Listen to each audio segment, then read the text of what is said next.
Cindy, coba bicarakan dengan sales itu, apa harganya bisa lebih tinggi sedikit? Oke, aku tanyakan. Setelah Cindy selesai berdiskusi dengan Jensen, dia menatap sales wanita itu. Sales wanita itu menghela napas, berpikir bahwa Jensen sudah tidak mampu membeli dan pasti sedang mencari alasan untuk membatalkannya.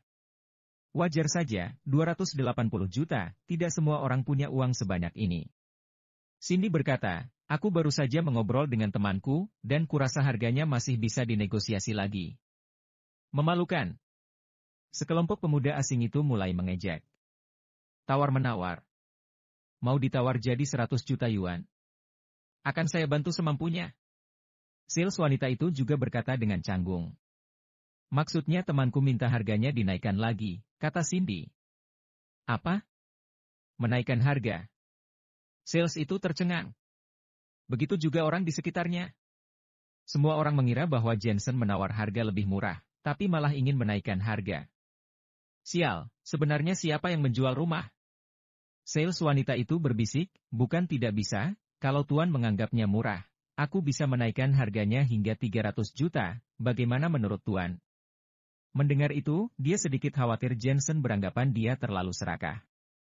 Jensen berpikir lagi, bagaimana kalau 600 juta? Sales wanita itu tersentak dan berkata, bagaimana kalau dimulai dengan awal yang baik di harga 380 juta?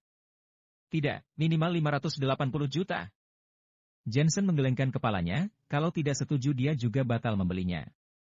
Sales itu memohon, 480 juta, dalam bahasa daerah di selatan ini memiliki arti yang sangat baik. Tidak, 580 juta, dijual atau tidak, berikan aku jawaban pasti jangan bertele-tele. Jensen bersikeras tidak mau mengalah. Sales itu benar-benar menangis, Tuan, status saya sebagai sales, hanya bisa menaikkan harga sebesar 40%. Selebihnya saya tidak berhak mengambil keputusan. Wajah Cindy menjadi dingin, 580 juta. Kita tidak akan mengalah, kalau kamu tidak bisa memutuskan, panggil Menir MU. Seketika semua orang di sana terdiam bisu, heboh sekali. Rumah senilai 280 juta dinegosiasi menjadi 580 juta, bahkan dengan tegas tidak mau mengalah. Apa-apaan ini, sungguh orang kaya tingkat paling tinggi. Gadis sombong dan orang asing itu sangat terpukul. Biasanya tawar-menawar untuk mendapat harga murah, mereka malah sebaliknya demi mendapat harga yang lebih mahal. Negosiasi harga seperti ini sudah melampaui daya imajinasi mereka. Di waktu yang sama, sales wanita itu berlari kembali dengan penuh semangat, selamat Tuan, Menir kami setuju. Jensen merasa lega dan berkata, karena harganya sangat terjangkau, aku ingin membeli 2 gedung lagi. Sekali lagi mengejutkan semua orang. Seketika wajah gadis dan temannya yang sombong itu berubah menjadi sangat mengerikan. Ruang streaming langsung ramai. 1 gedung 1.580 juta, 3 gedung totalnya 1,74 miliar. Kalian lihat sendiri kan cara mereka menawar. Inilah yang disebut tingkat dewa. Mana gadis yang arogan itu? Kenapa sekarang dia tidak berani pamer lagi? Sebenarnya aku paling benci pamer kekayaan, dan aku lebih tidak ingin melihat orang asing yang suka pamer. Benar, negara kita sekarang sudah makin makmur, tidak seperti dulu lagi, jangan diam saja jika diperlakukan seperti ini. Banyak suara mulai terdengar. Wajah para bangsawan negara elang makin pucat, gadis yang di sebelahnya menggerutu, kamu sedang berakting ya? Aku tidak percaya kalau kamu mampu membeli rumah senilai 1,74 miliar ini. Tiba-tiba terdengar suara sales wanita itu penuh kegembiraan. Tuan, selamat sudah menjadi pelanggan VIP kami, dan ini adalah kontrak Anda. Karena Anda telah membeli 3 gedung apartemen dan 5 unit villa kami, Anda berhak menerima 300 kali kesempatan untuk menghancurkan telur emas, di mana hadiah utamanya adalah 1 unit villa. Menir pun mendatangi Jensen, membungkukkan badan dengan penuh rasa hormat. Mereka bahkan menunjukkan ke semua orang bahwa kontrak jual-beli yang tertulis di kertas putih itu adalah sah sesuai hukum yang berlaku. Gadis itu terdiam terpaku, baru saja dia mencurigai Jensen tidak mampu membelinya, sedangkan semua transaksi sudah selesai. Serasa menerima pukulan berat. Banyak orang juga mengingat perkataannya itu.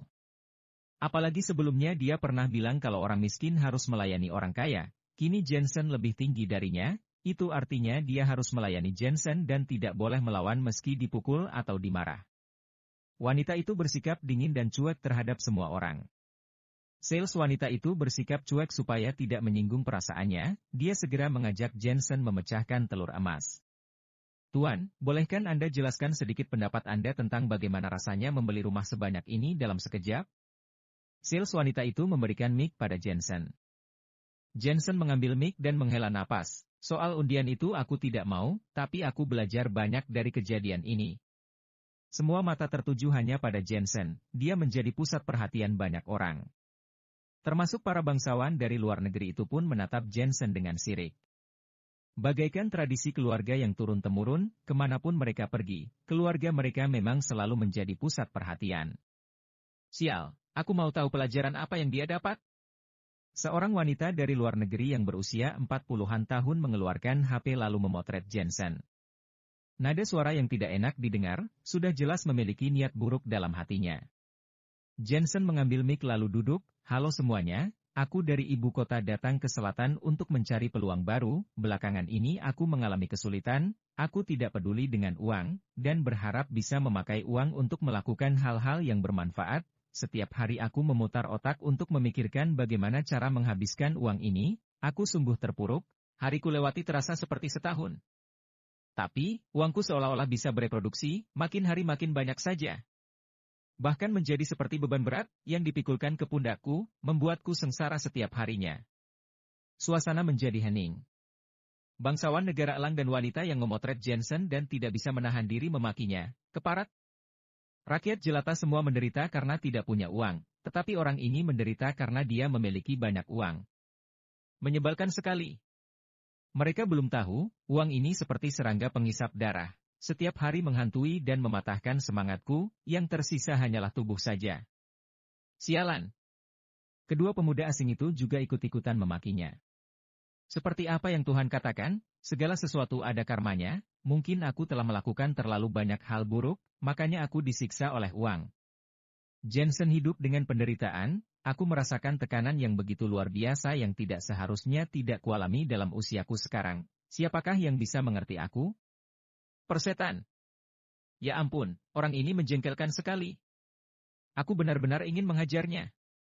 Para bangsawan negara elang tidak bisa menahan diri lagi, mereka muak dan memberontak, perasaan campur aduk menguasainya. Mereka adalah bangsawan yang sudah tidak asing lagi jika bertemu dengan orang kaya. Tapi baru kali ini mereka bertemu dengan pemuda menyebalkan itu, yang berpendapat lain tentang arti kaya raya yang tidak lumrah. Mereka mulai merasa tertekan, mulai dari harta, tingkatan hidup, dan juga mental mereka semuanya tidak bisa menyaingi Jensen, ibaratnya bagaikan langit dan bumi. Ayo kita pergi, aku sudah tidak tahan lama-lama di sini. Apa semua orang di Huaxia sejahat ini? Ini 3 pendapatku. Mereka pergi sambil mengoceh. Begitu para bangsawan sombong ini pergi, semuanya bersorak-sorai dan bertepuk tangan. Pahlawan. Aku merasa geli pamer kekayaan, tetapi aku lega melihat orang asing ini kabur melarikan diri. Mereka mau adu kekayaan dengan orang Huaxia, dari tingkatan saja kita adalah nenek moyangnya. Keadaan menjadi kacau. Ruang streaming langsung masuk 1 juta orang yang menonton dan suasananya makin heboh. Sales dan Menir itu tercengang, mereka menjual rumah selama hidupnya, tapi ini pertama kali terjadi masalah seperti ini. Setelah Jensen selesai mengurus administrasi, dia dan Cindy pergi diiringi dengan tepuk tangan meriah bagaikan seorang pahlawan. Haha, seru juga menghadapi orang yang memandang rendah orang lain, rasanya ingin kuhajar mereka. Cindy begitu bersemangat, dia berniat untuk mempublikasikan cerita ini di koran. Kita sudah membalasnya, tidak perlu keterlaluan, nantinya akan mempengaruhi MU. Jensen tertawa. Keterlaluan? Di mata mereka kita semua dianggap tidak ada, bukannya itu juga sangat tidak sopan, jangan bersikap terlalu baik ke mereka, kata Cindy. Jensen sudah tidak mempermasalahkannya lagi. Keesokan harinya, muncul dalam berita utama di harian Huaxia. Tuan Jensen, Presdir Grup Aliansi Senlena membeli 3 apartemen sekaligus dan setiap hari hidupnya menderita karena uang. Bangsawan kaya dari luar negeri, tidak terima kalah kaya, akhirnya mereka kabur. Anehnya, saat berita ini keluar, orang-orang tidak menyalahkan konsep moral Jensen, sebaliknya sangat mendukung perbuatan Jensen. Mungkin sejak awal identitas Presdir Grup Aliansi Senlena sudah tidak menimbulkan kecemburuan sosial lagi. Bagaimanapun, dia adalah salah satu dari 10 besar orang terkaya di Huaxia. Mungkinkah dia tidak punya uang? Sangat normal baginya untuk memamerkan kekayaannya. Jika Jensen tidak memamerkan kekayaannya, orang-orang malah mengira dia hanya berpura-pura. Cindy sedang menuntunnya menuju rumah istana. Rumah istana Pangeran Lilong ini sudah terkenal sejak zaman dinasti Qing hingga sekarang. Kring, kring, kring. Saat sedang berjalan, HP Jensen berdering, dia agak canggung setelah tahu siapa yang menelepon. Jensen, kenapa kamu tidak menjawab? Cindy di sampingnya merasa aneh. Ini Patricia. Jensen tersenyum pahit, terakhir kali dia meminta bantuan Patricia saat ingin menarik Justin kembali ke Huaxia. Sejak itu Patricia sering mencari Jensen meskipun tidak ada hal yang sangat penting. Jangan-jangan kalian? Cindy tiba-tiba menutup mulutnya. Apa yang ada di benakmu? Jensen menjawab telepon dengan nada yang kurang enak. Jensen, kamu di mana? Nada bicara Patricia diwarnai dengan penuh sukacita. Jensen berpikir, sekarang dia sedang di selatan. Apa yang perlu dikhawatirkan? Dia tersenyum dan berkata, aku kebetulan lagi di selatan, kenapa? Kebetulan sekali, aku juga sedang di selatan, kamu di selatan mana? Di kota Yanba. Aku juga, kamu sekarang di mana? Aku akan pergi mencarimu. Jensen. Terpaksa harus memberitahu alamatnya. Tak lama kemudian, Patricia datang dengan mobil. Dia mengenakan gaun bermotif bunga dan stoking sutra serta sepatu hak tinggi sehingga terkesan anggun. Jadi, sosoknya kecil dan lincah, tapi dia kalah dengan saudara perempuannya Felicia. Karakter dan penampilannya juga sangat bertolak belakang. Dia agak sembrono dan belak-belakan. Jensen hampir saja dipukul saat pertama kali bertemu dengannya. Jensen, Cindy, kamu di sini juga? Patricia menyapa dari jauh. Cindy takut kalau Patricia salah paham dengannya. Dia menjelaskan, aku hanya menemani Jensen melihat rumah istana yang diberikan keluarga Yuan kepadanya. Oh begitu. Patricia mengangguk, kebetulan sekali aku sedang mewakili keluarga Fang untuk membahas bisnis. Ternyata kalian juga ada di sini. Apa bisnis keluargamu di selatan? Cindy bertanya penasaran. Sebenarnya bidang industri keluargaku tidak banyak, tetapi merupakan teknologi grup nomor 1 di Huaxia yang berkantor pusat di ibu kota. Ada juga cabang di selatan, kali ini grup teknologi global mengutus beberapa orang dari keluarga Williams datang untuk membahas rencana kerja sama. Patricia melanjutkan, tapi, lagi-lagi kakek menolak mereka. Tiba-tiba Jensen teringat dengan orang asing yang ditemuinya saat membeli rumah, apa mereka itu adalah keluarga Williams? Lagi pula, grup teknologi global masih tidak mau menyerah dan ingin menjangkau Huaxia. Terlebih lagi, Jensen memiliki firasat bahwa tujuan mereka sebenarnya adalah grup aliansi Senlena. Mereka mengobrol sebentar, lalu Cindy mengantar Jensen menuju rumah istana Pangeran Lilong. Jensen pikir tempatnya sangat terpencil di pinggiran kota, ternyata ini adalah kota baru yang padat, banyak apartemen, dan dekat dengan Menara Barbara yang menjadi pusat keramaian kota. Rumah istana Pangeran Lilong terletak di sebuah desa yang sedang dibangun menjadi kota, dan menjadi tempat berkumpulnya para pekerja asing.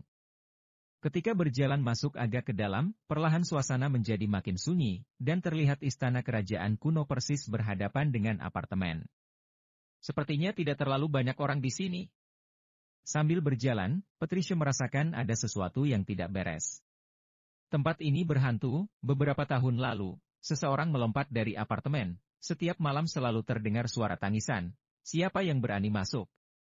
Di pinggir jalan, duduk seorang nenek tua sedang menikmati udara sejuk. Nek, kita mau pergi ke rumah istana Pangeran Lilong, kata Patricia dengan sopan. Rumah istana Pangeran Lilong? Istana kerjaan di depan ini. Seketika wajah nenek tua itu berubah, dia mengambil bangkunya langsung pergi, seolah-olah dia tidak berani menceritakan sesuatu. Kenapa begini? Patricia merasa makin aneh. Cindy juga menggelengkan kepalanya, meskipun rumah istana Pangeran Lilong adalah milik keluarganya, tetapi sudah lebih dari 10 tahun dia tidak pernah datang lagi. Jensen mengarah ke apartemen itu lalu melihat rumah istana yang sepi, diam-diam dia tersenyum sendiri. Mereka bertiga melangkah maju ke depan menuju pintu gerbang rumah istana, terdapat sebuah plakat di dinding yang bertuliskan istana ini adalah warisan budaya. Setelah mengetuk pintu, mereka masuk ke dalam, suasananya begitu hening. Setelah sekitar 10 menit, seorang lelaki tua keluar, diikuti oleh putra dan menantunya. Setelah bertemu Jensen bertiga, mereka semua sedikit tidak senang. Ini rumah pribadi dan tidak boleh dikunjungi. Pak tua itu berkata dengan dingin dan ingin menutup pintu. Cindy mengulurkan tangan dan menekan pintu untuk mencegah Pak tua itu menutupnya. Dia menjelaskan, tunggu, aku dari keluarga Yuan, aku datang untuk mengambil rumah istana ini. Dia tahu bahwa lelaki tua ini bertanggung jawab untuk menjaga rumah dan telah bekerja selama lebih dari 10 tahun. Mau mengambilnya, mana dokumennya? Putra lelaki tua itu tiba-tiba berteriak dingin. Ini adalah warisan budaya, benda antik, bukan pribadi. Menantu perempuan juga ikut menambahkan. Cindy memperlihatkan dokumen yang dibawanya. Di sini ada dokumen resmi yang menyatakan istana ini milik keluarga Yuan dari ibu kota, dan kamu hanya dipekerjakan oleh kakekku untuk menjaga rumah ini.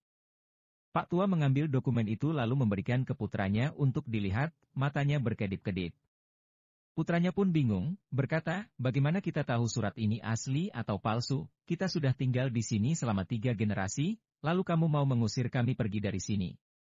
Lantas kami tinggal di mana? Meskipun rumah istana ini tampak angker, selama mengikuti aturan, tidak akan terjadi apa-apa, ditambah lokasinya dekat dengan pusat kota, jadi tentu saja mereka tidak ingin pindah. Bahkan berharap keluarga Yuan melupakan rumah istana ini, sehingga bisa menjadi milik mereka sendiri. Setidaknya, kompleks rumah kuno seperti itu bisa dijual dengan harga 200 juta yuan. Sekarang ada orang yang mengambilnya kembali, tentu saja mereka tidak mau. Setelah keluar dari sini, mau tinggal di mana itu sudah bukan urusan kita lagi. Yang jelas akulah pemilik rumah ini dan berhak untuk menyuruhmu keluar. Kalau kamu tidak mau pergi, aku akan memanggil polisi. Kali ini Jensen pun ikut bicara. Panggil polisi, coba panggil polisi.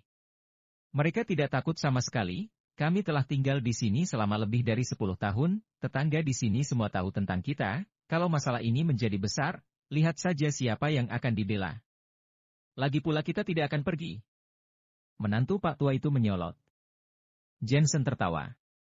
Kalian hanya menjaga rumah orang, tapi sudah menganggap itu rumah sendiri? Jangan banyak bicara dengan orang yang suka mengelak begini, lebih baik langsung lapor polisi saja. Mereka bertiga benar-benar tidak takut, bahkan berteriak-teriak menarik perhatian orang sekitar. Kami sudah tinggal di rumah ini lebih dari 10 tahun, orang-orang ini datang untuk mengusir kita. Katanya akan ada renovasi pemulihan unit peninggalan budaya yang sungguh tidak masuk akal. Dik, kamu tahu sendiri kan, kita sudah 10 tahunan bertetangga. Pak tua itu terus mengoceh. Para tetangga menyalahkan Jensen dan orang 3 lainnya, mereka tidak tahu siapa pemilik asli istana ini, tetapi keluarga lelaki tua itu tinggal di sana lebih dari 10 tahun, jadi mereka merasa itu memang milik lelaki tua itu. Apalagi dulu Pak tua itu memberitahu semua orang bahwa ini adalah rumah leluhur mereka, dan semua orang makin mempercayainya. Apakah mereka benar orang resmi? Pembongkaran tanpa ganti rugi, kita tidak mau pindah. Betul, lihat saja apa yang bisa mereka lakukan, kalau kalian tidak mau pindah. Pak Yoyo, kami mendukungmu. Banyak orang tua-tua ikut bersuara. Cindy dan Patricia menjadi geram. Dulu dia pernah membaca berita, ada orang menyewa rumah hingga belasan tahun, lalu mereka mengaku bahwa rumah itu milik mereka sendiri, tak disangka hal ini benar-benar nyata terjadi dalam kehidupannya. Kalau kedua belah pihak adalah rakyat biasa, pasti prosesnya akan sulit dan akan memakan waktu lebih dari 10 tahun. Namun, mereka bertiga bukanlah orang yang biasa, selama prosedurnya benar, mereka tidak akan membiarkan pihak lain bertindak sesuka hati. Saat ini, mobil polisi tiba, bahkan ada orang dari pengadilan. Siapa takut? Lebih dari belasan mobil parkir di depan gerbang, Pak tua itu masih percaya diri. Kamu adalah Yoyo, kan? Sekarang rumah ini milik Jensen, kamu harus segera pindah. Seorang pria dari pengadilan mendekat dan mengeluarkan beberapa dokumen, ini bukti kepemilikan rumah. Kalau keberatan silakan mengajukan banding, tapi saya pribadi menyarankan tidak perlu membuang-buang uang, karena ujung-ujungnya kamu pasti kalah. Lihat, pejabat menindas rakyat. Lelaki tua itu duduk di tanah sambil meraung-raung. Putra dan menantunya juga ikut-ikutan menangis, hanya orang bodoh saja yang menyerahkan rumah istana senilai 200 juta yuan. Pak Polisi, pasti ada kesalahpahaman, Pak Yoyo dan keluarganya sudah tinggal di sini lebih dari 10 tahun, ujar seorang tetangganya. Padahal kami punya berkas. Setelah reformasi dan pembukaan, rumah istana ini dibeli oleh seorang bermarga Yuan, lalu meminta Yoyo untuk menjadi penjaga rumah istana itu, tapi sekarang rumah istana dialihkan atas nama orang lain. Tentu saja pemilik rumah berhak meminta Pak Yoyo untuk pindah.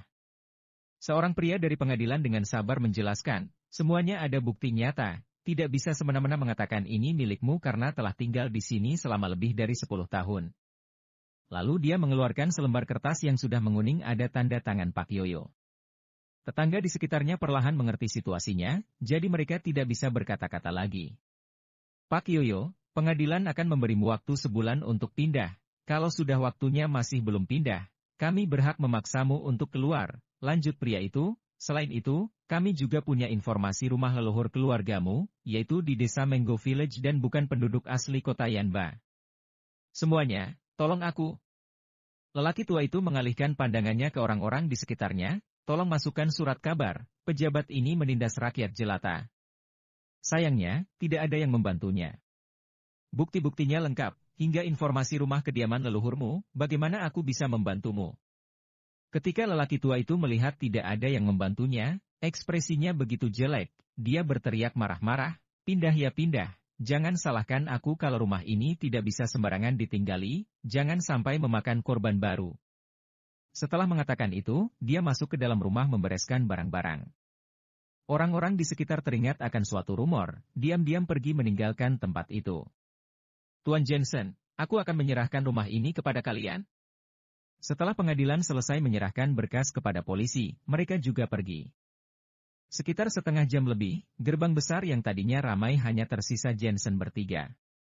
Saat ini, Pak Tua menatap mereka bertiga sambil berjalan keluar dengan barang-barang yang dipikulnya, kemudian pergi. Pandangan Pak Tua itu terasa aneh seakan-akan penuh misteri. Cindy dan Patricia merinding, tetapi mereka juga menjadi tertarik. Setelah Jensen memasuki rumah istana itu, dia merasa halamannya begitu luas sekali dan terasa sedikit dingin. Ini awal musim panas di selatan, seharusnya udaranya panas, tapi kenapa agak dingin? Ternyata Cindy pun merasakannya.